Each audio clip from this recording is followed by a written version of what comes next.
na.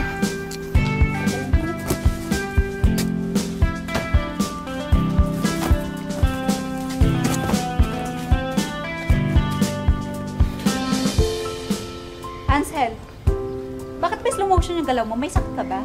Mabigat po kaya itong mga pinapadala mo, no? Sumasagot. Dalian mo.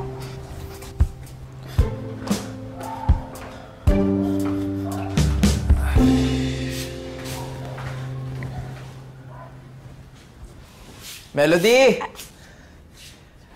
Melody! Po! Ay, ano po yan, kuya?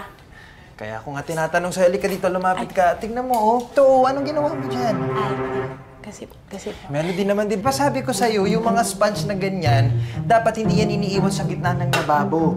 Kasi ginagamit natin yan sa mga kubyertos natin, sa mga pinggan natin. Kadiri yun. Opo, sige na po ako na po. Sorry po, pasensya na po. Ay. Nalinisin mo ng mabuti, Tapos yung sponge ilagay mo dun sa Sige taas. po. Dun sa... Huwag mo ididikit. Yung mga bula, may mga bula-bula pa dyan. Opo, kuya. Ako na po bahala po. Pasensya na po, kuya. Ano ba kasing ginagawa mo dun sa labas? Nagwawalis po. Nagwawalis. Pagkatapos mo magwalis, dapat inaasikaso mo yung mga ganyan. O dapat inuuna mo yung ganyan. Alam mo namang ayaw natin ng madumi. Ito na po, kuya. Kakasakit tayo niya. May sakit na nga ako ngayon. Pagkatapos yan yung dun sa tapat naman natin, ha? Opo, kuya. Ako na po bahala po.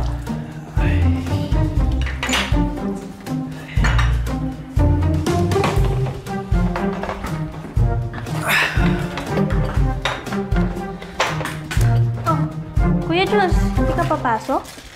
Hindi, may sakit ako eh. Pero nagpaalam na ako dun sa office. Sumawag ako sa kanila. Sabi ko, dito na lang ako muna magtatrabaho sa bahay. Kasi hindi ko talaga kayang pumunta.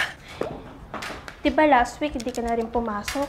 Alam mo naman, kapag nakakain ako ng mga shellfish, di ba? Lalo na yung talaba, diretso ko ng ER, magsasarado yung esophagus ko, baka ikamatay ko pa niyan.